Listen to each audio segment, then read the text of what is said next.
I'm your host, Jimmy Chen. Arrgh.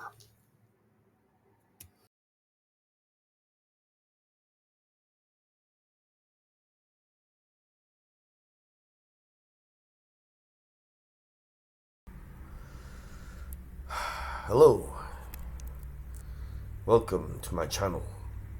This is food for HNM. Like to say hello again and ni hao, and I learned Anya Hosea and Shalom to those who speak Hebrew out there, and Ola to the Spanish speaking, and to my canine audiences, and to my special lady. So we are in the book of 1 Kings chapter 14. The next section is titled Abijah. Remember, Abijah is a prophet. I don't want to say he's a major prophet, because the major prophets, that is a title. The major prophets are Jeremiah, Isaiah, and Ezekiel. Remember, there's the Ezekiel fast. It might be the Daniel fast. There's Ezekiel bread. Ezekiel bread. Those three are the major prophets. But Abijah is a very important prophet. He has a prophecy against Jeroboam, king of Israel. Remember, the cooler king is the king of Judah. At that time, Abijah, not Ahijah, Abijah, like B for boy. Abijah, son of Jeroboam, became ill. I think I read this before. So let us just review. So Jeroboam's wife, the queen, went to see Abijah. And Abijah told Jeroboam's wife that, remember, as I said in the earlier video, that Israel really served other gods. Remember, Israel's in the north, Judah's in the south. So Abijah tells Jeroboam's wife that God, the Lord, is going to bring disaster on the house of Jeroboam, and his son will die. Jeroboam's son will die, and many other things will happen. So let's look at the next chapter, 1 Kings 15. So we are starting with 1 Kings 15. We just briefly reviewed 1 Kings 14. The next section is titled Abijah, king of Judah. So somehow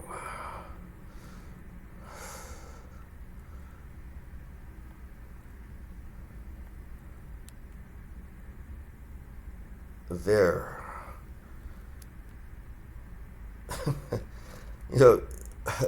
the king of Judah was Rehoboam, and the king of Israel is Jeroboam.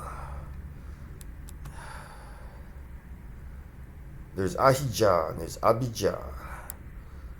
Okay, Abijah appears to be the son of Jeroboam.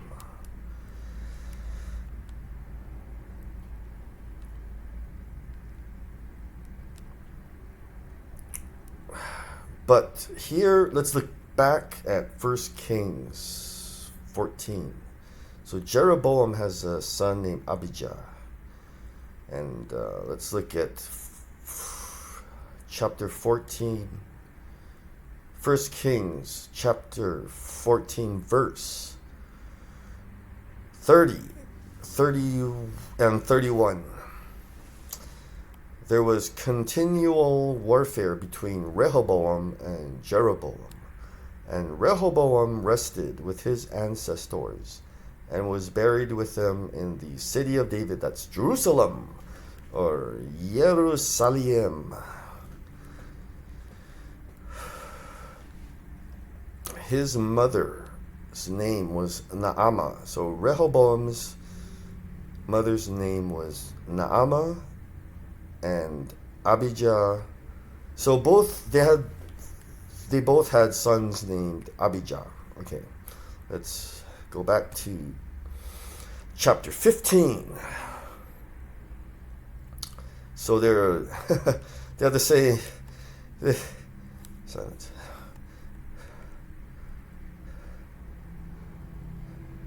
Someone out there has the same name, but that's not uncommon. I'm not the only Jimmy in Las Vegas. In the 18th year of the reign of Jeroboam, son of Nebat, see, Abijah became king of Judah. So this is Rehoboam's son, and he reigned in Jerusalem 3 years.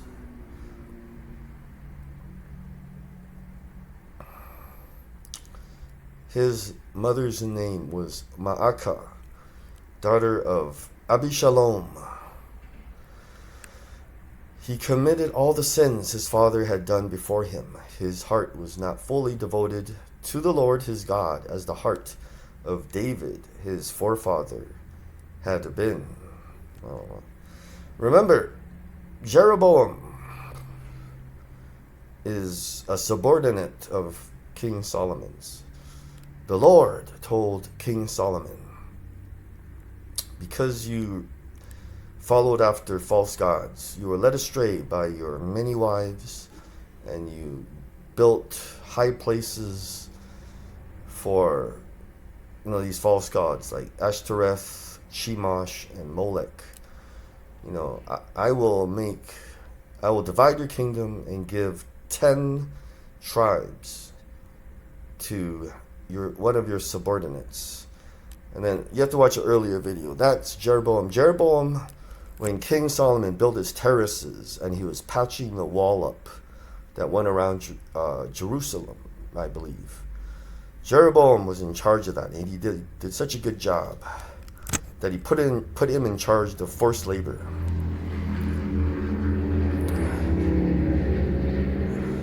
So Jeroboam is not a descendant of David. And we just read that Rehoboam has a son named Abijah also. So nevertheless, for David's sake, the Lord his God gave him a lamp in Jerusalem by raising up a son to succeed him and by making Jerusalem strong. For David had done what was right in the eyes of the Lord and had not failed to keep any of the Lord's commands all the days of his life, except in the case of Uriah the Hittite. There was war between Abijah and Jeroboam throughout Abijah's life. As for the other events of Abijah's reign and all he did, are they not written in the book of the annals of the kings of Judah? There was war between Abijah and Jeroboam, and Abijah rested with his ancestors and was buried in the city of David, and Asa, his son, succeeded him as king. The next section is titled Asa, king of Judah. In the 20th year, that's 20, of Jeroboam, king of Israel, Asa became king of Judah, and he reigned in Jerusalem 41 years. His grandmother's name was Maacah, daughter of Abishalom. Asa did what was right in the eyes of the Lord, as his father David had done. He expelled the male shrine prostitutes from the land and got rid of all the idols his ancestors had made. He even deposed his grandmother, Ma'akah, from her position as queen mother, that is called Gebira, because she had made a repulsive image for the worship of Asherah. So there's Ashtoreth, and there's Asherah. Asherah sounds like a fake false goddess. Asa cut it down and burned it in the Kidron Valley, although he did not remove the high places. So there's these poles, and then there's high places. So I guess the high places are for the guy, the fake false gods that are male, and then maybe it depends, like it's probably always the same, for the most part. The high places are for like Chemosh and Molech, and then they have these poles. There's the Ashtoreth pole, probably, and the Asherah pole. Although he did not remove the high places, Asa's heart was fully committed to the Lord all his life. He brought into the temple of the Lord the silver and gold and the articles that he and his father had dedicated. There was war between Asa and Baasha, king of Israel, throughout their reigns. Baasha, king of Israel, went up against Judah and fortified Ramah, to prevent anyone from leaving or entering the territory of Asa, king of Judah. Asa then took all the silver and gold that was left in the treasuries of the Lord's temple and of his own palace. He entrusted it to his officials and sent them to Ben-Hadad, son of Tabrimon. There's Tabrimon, Ben-Hadad, son of Tabrimon, the son of Hezion, the king of Aram, who was ruling in Damascus. Let there be a treaty between me and you, he said, as there was between my father and your father. See, I am sending you a gift of silver and gold. Now break your treaty with Baasha, king of Israel, so he will withdraw from me. Ben-Hadad agreed with King Asa and sent the commanders of his forces against the towns of Israel. He conquered Lajan, Dan, Abel ben Ma'akah, and all Kinnereth, in addition to Naphtali. When Baasha heard this, he stopped building Ramah and withdrew to Tirzah. Then King Asa issued an order to all Judah. No one was exempt, and they carried away from Ramah the stones and timber Baasha had been using there. With them, King Asa built up Geba in Benjamin, and also Mizpah. As for all the other events of Asa's reign, all his achievements, all he did, and the cities he built, are they not written in the book of the annals of the kings of Judah? In his old age, however, his feet became diseased.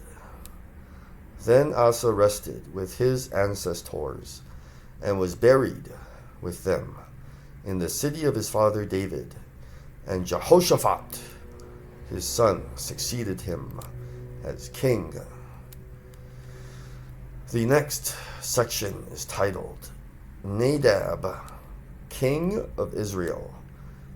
Nadab, son of Jeroboam, became king of Israel in the second year of Asa, king of Judah. And he reigned over Israel 2 years. 2 years. He did evil in the eyes of the Lord, following the ways of his father and committing the same sin his father had caused Israel to commit.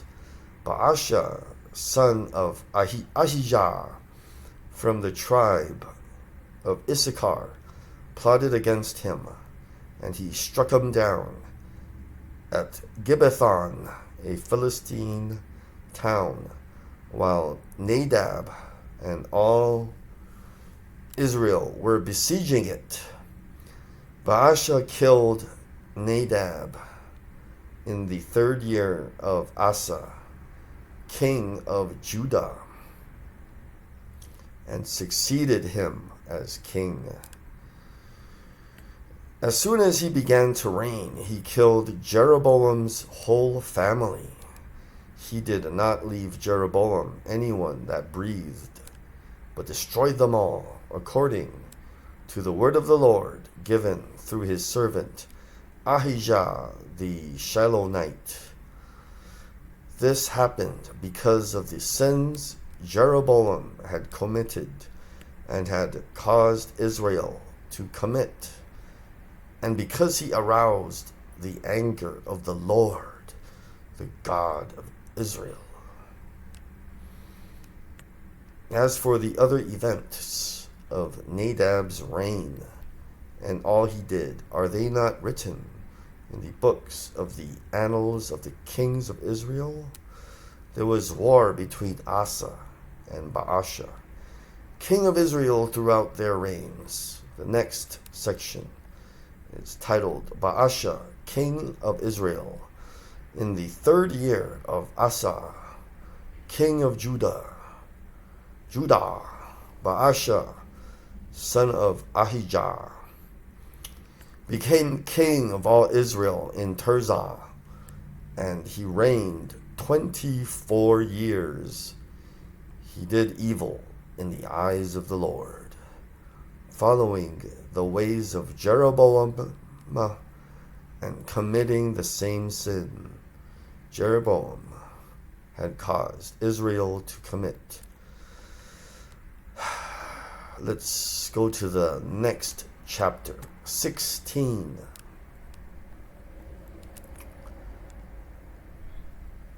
First Kings chapter 16. Then the word of the Lord came to Jehu, son of Hanani, concerning Baasha. I lifted you up from the dust and appointed you ruler over my people Israel. But you followed the ways of Jeroboam and caused my people Israel to sin and to arouse my anger by their sins. So I am about to wipe out Baasha and his house, and I will make your house like that of Jeroboam, son of Nebat. Dogs will eat those belonging to Baasha who die in the city, and birds will feed on those who die in the country. As for the other events of Baasha's reign,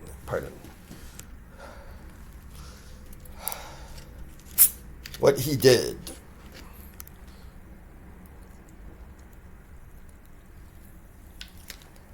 and his achievements, are they not written in the book of the annals of the kings of Israel? Baasha rested with his ancestors and was buried in Tirzah, and Elah, his son, succeeded him as king. Moreover, the word of the Lord came through the prophet Jehu, son of Hanani, to Baasha and his house, because of all the evil he had done in the eyes of the Lord, arousing his anger by the things he did, becoming like the house of Jeroboam, and also because he destroyed it. The next section is titled Elah, King of Israel. In the 26th year of Asa, king of Judah, Elah, son of Baasha, became king of Israel, and he reigned in Tirzah 2 years. Zimri, one of his officials, who had command of half his chariots, plotted against him. Elah was in Tirzah at the time, getting drunk in the home of Arza, the palace administrator at Tirzah. Zimri came in, struck him down, and killed him in the 27th year of Asa, king of Judah. Then he succeeded him as king. As soon as he began to reign and was seated on the throne, he killed off Baasha's whole family. He did not spare a single male, whether relative or friend. So Zimri destroyed the whole family of Baasha.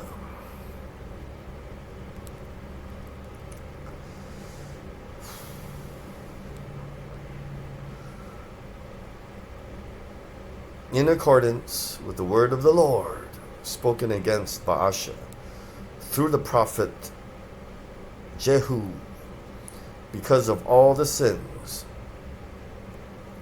Baasha and his son Elah had committed, and he had caused Israel to commit, so that they aroused the anger of the Lord, the God of Israel, by their worthless idols. As for the other events of Elah's reign and all he did, are they not written in the book of the annals of the kings of Israel? The next section is titled Zimri, king of Israel. In the 27th year of Asa, king of Judah, Zimri reigned in Tirzah 7 days. 7 days now. It was 2 years now, 7 days. The army was encamped near Gibbethon, a Philistine town. When the Israelites in the camp heard that Zimri had plotted against the king and murdered him, they proclaimed Omri, the commander of the army, king over Israel, that very day there in the camp. Then Omri and all the Israelites with him withdrew from Gibbethon and laid siege to Tirzah. When Zimri saw that the city was taken, he went into the citadel of the royal palace and set the palace on fire around him. So he died because of the sins he had committed, doing evil in the eyes of the Lord, and following the ways of Jeroboam, and committing the same sin Jeroboam had caused Israel to commit. As for the Other events of Zimri's reign and the rebellion he carried out, are they not written in the book of the annals of the kings of Israel? The next section is titled Omri, king of Israel. Then the people of Israel were split into two factions. Half supported Tibni, son of Ginath, for king, and the other half supported Omri. But Omri's followers proved stronger than those of Tibni, son of Ginath. So Tibni died, and Omri became king in the 31st year of Asa, king of Judah. Omri became king of Israel, and he reigned 12 years, 6 of them in Tirzah. He bought the hill of Samaria from Shemer for 2 talents of silver, and built a city on the hill, calling it Samaria, after Shemer, the name of the former owner of the hill. But Omri did evil in the eyes of the Lord, and sinned more than all those before him. He followed completely the ways of Jeroboam, son of Nebat, committing the same sin Jeroboam had caused Israel to commit, so that they aroused the anger of the Lord, the God of Israel, by their worthless idols. So far, in an earlier video, I mentioned that it was very strange. Israel, not the descendants of Jacob, because the descendants of Jacob, they are like the rulers of Israel. You know, they are in all the top positions. But Israel, like all the people, they just, you know, they promised they have a covenant with the Lord, you know, Jesus, the Lord, the Son of God. He is the Son. God is God in 3 persons: Father, Son, Holy Spirit. And the Son, the main dude. They have a covenant with him that, you know, we pledge to do all we say. You know, they will follow these commands. The first commandment is, thou shalt have no other gods before me. You know, you will only worship, just, you know, one, the real God, the Creator. You know, you guys just, all you do, just worship, you know, God. You know, everyone knows who God is. If it's a concept, you know what the concept is. You know, this one God, Creator, in 3 persons, you know, has a long history of interacting with humanity. Many of our religions, like supposedly Judaism, many of our religions, even Muslim religions, the Islamic people, I think it's supposed to be the same dude, you know. So they just, all they have to do, the first thing, just in matters of worship, right? Just, you know, the Lord, worship that guy. But as soon as they settled into the promised land, they just had problems. People just kept worshiping, you know, those people like Baal and Ashtoreth and Asherah and Shemash. Wait a minute, am I supposed to say those? Well, I read them. I'm teaching. You know, I think first of all, they don't exist anymore. But a long time ago, if you spoke their names in like a prayer, you know, that's very bad. You know, I'm teaching, so they're just unable to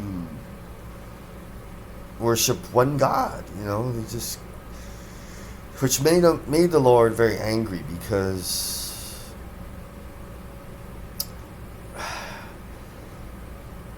a lot of people in Israel, they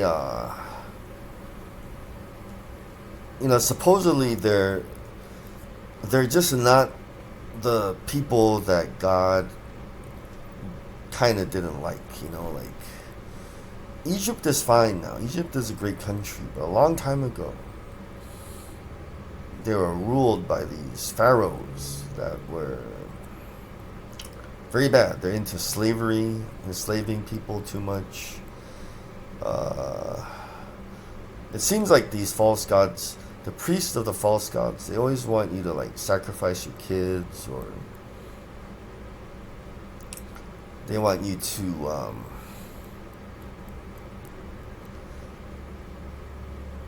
break up your marriages, maybe, because like they have the goddess, these goddess religions, they have like hoe bags, prostitutes, and then I don't know how it worked. This is a long time ago, but God wants like one man and one woman to like stay together, and then you have children, and then you have like a nice happy home. But maybe a long time ago, as soon as you sleep with that prostitute, you have to like divorce your wife, and then kaboom, your family gets blown apart. I don't really know. Things were different back then.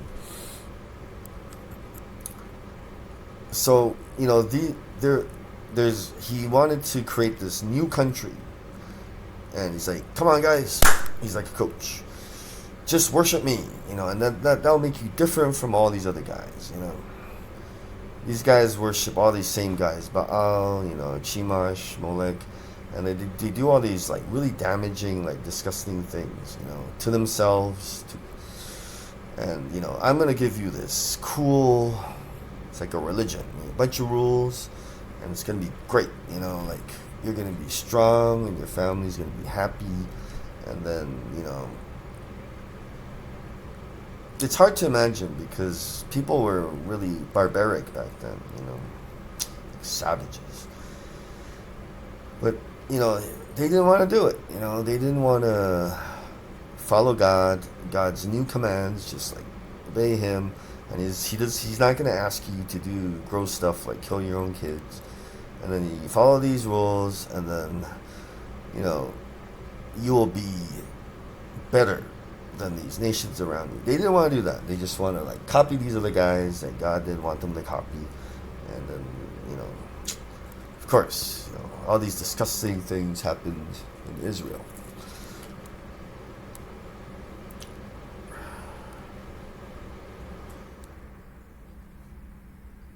So let's look. Omri, we're at Omri. Omri is one of the kings of Israel. So Omri, it's the same thing. Omri died, and then now he was buried in Samaria, and Ahab, his son, succeeded him as king.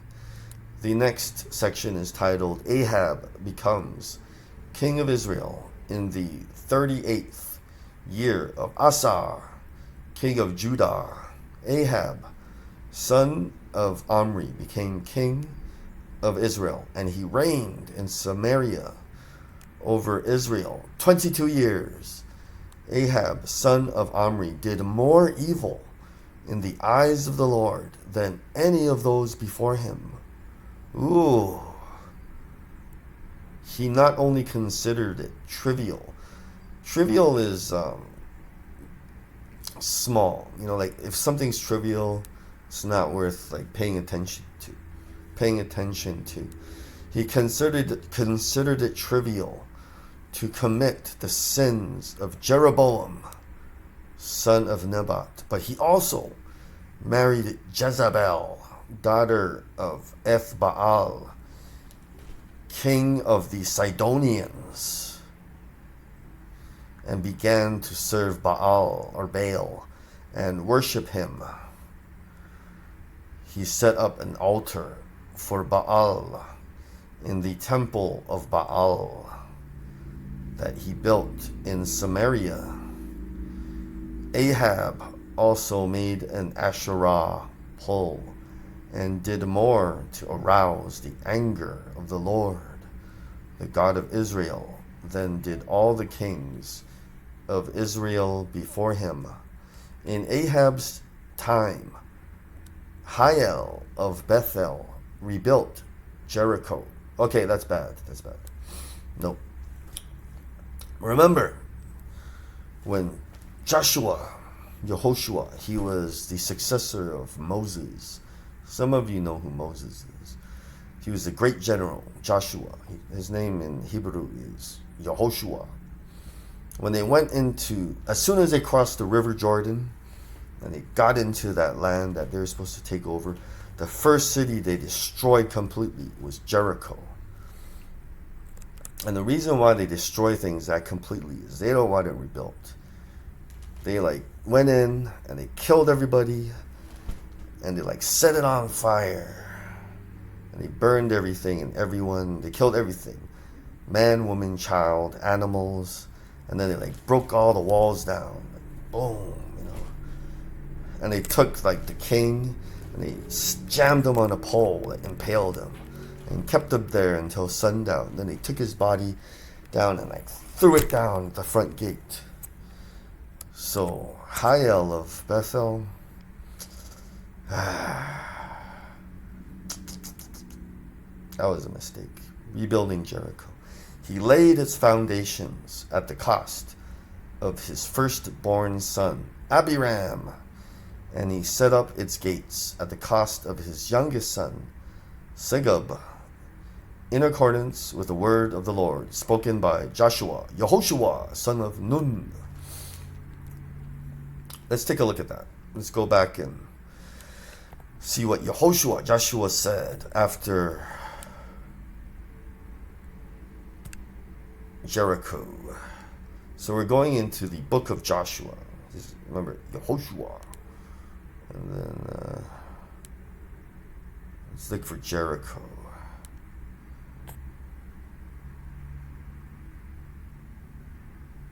Crossing the Jordan. Oh wait, here we go. 5. Joshua 5.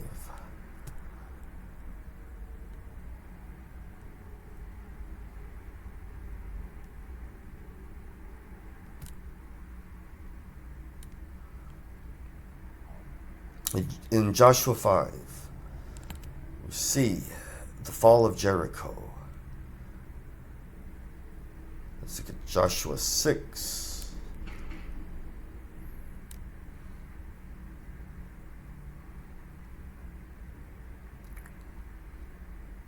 This is them in Joshua 6, they attack Jericho.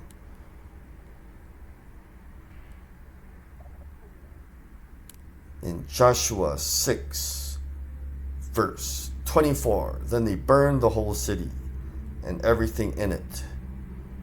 But they put the silver and gold and the articles of bronze and iron into the treasury of the Lord's house.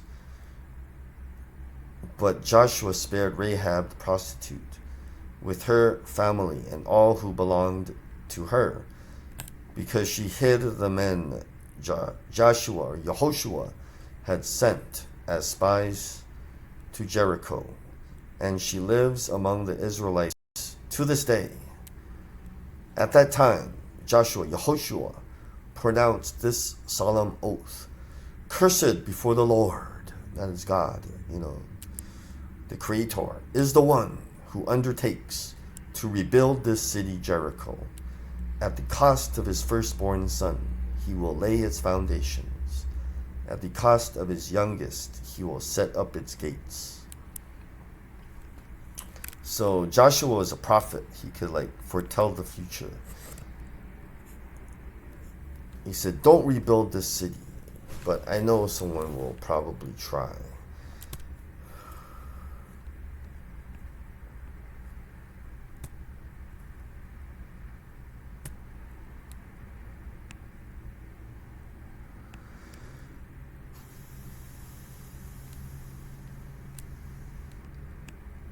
So let's go back to where we were in 1 Kings. It's 1 Kings 16.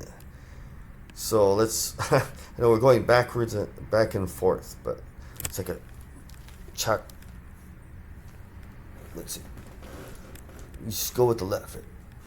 Chop, chop, chop, chop, chop, chop, chop, chop.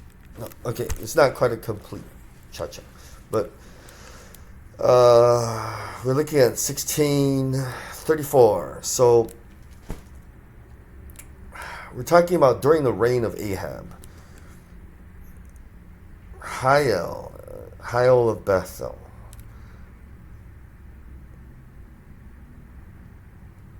He rebuilt Jericho. And then when you see the mention of Joshua, Yehoshua, the great general. Let's stop right there. Before we get to 1 Kings 17, guess who's coming? Elijah. A little spoiler alert for you. So for the next video, we'll see the appearance of Elijah the Tishbite from Tishbe in Gilead. Remember, Ahab is like the most wicked king of Israel. So he's like, I guess Elijah is sort of like Obi-Wan Kenobi. But I'll tell you what I know about Elijah. Elijah has another name, Sandalphon. Sandalphon.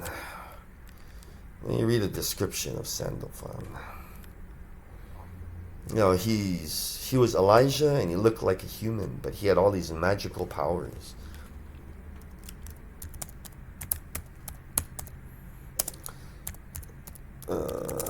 We're looking at, I'm going to this website called Sacred Texts and looking at something called The Legend of the Jews, written by Louis Ginsburg. Okay, here we go.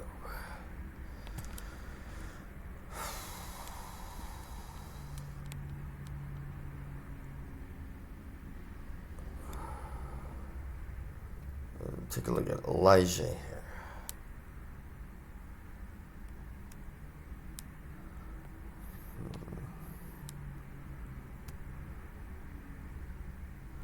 The coolest thing about Elijah is when he was done with what he came to do,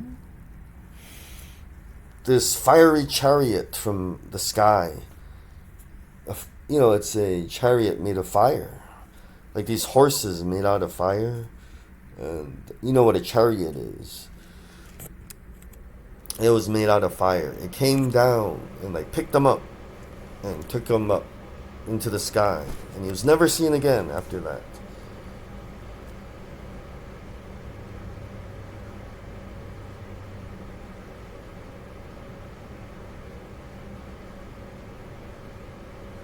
I'm looking for a description of Sandalphon.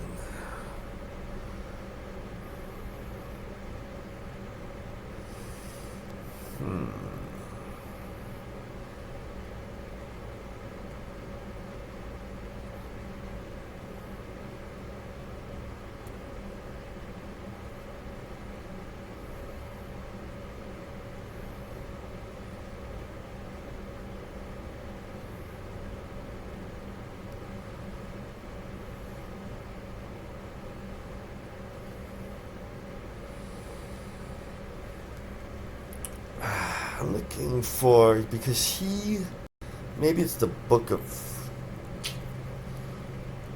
someone ascended. It's the ascension of, someone's ascension. Just bear with me for a second, folks. It might not be in the Legend of the Jews.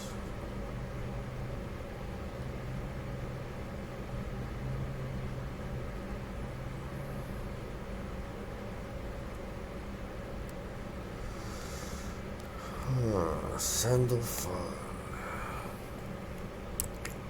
ascension. Someone's ascension.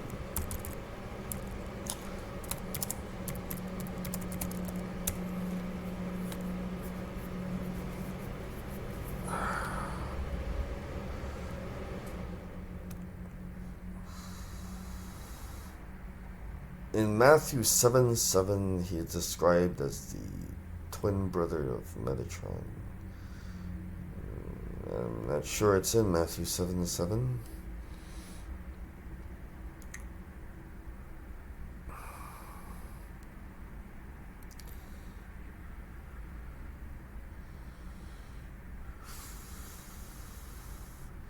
Well, Elijah is Sandalphon.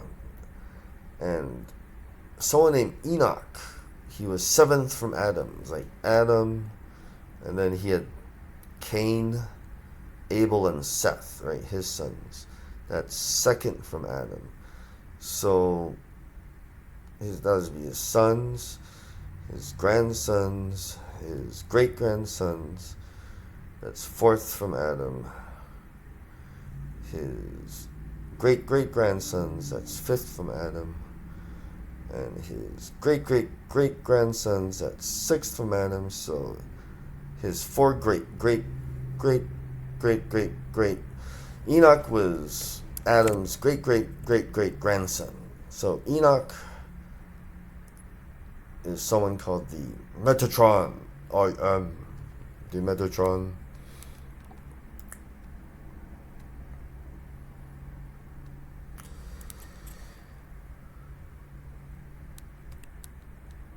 So Sandalphon it's a cool name. You know, you guys are into like wikis and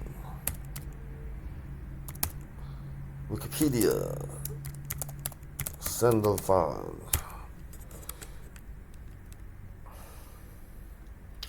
You know what's interesting about Metatron, who was Enoch? It is said, it is written somewhere in a sacred text, maybe Jewish sacred text, that Metatron is the highest Kadosh Malachim, so high that often he is confused for God himself. It's very powerful, you know, Metatron.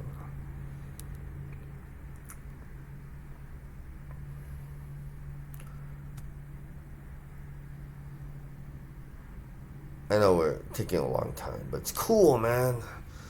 Sandalphon. So Elijah is someone like, you know who I think he was? Later on, Jesus Christ. Where's the camera?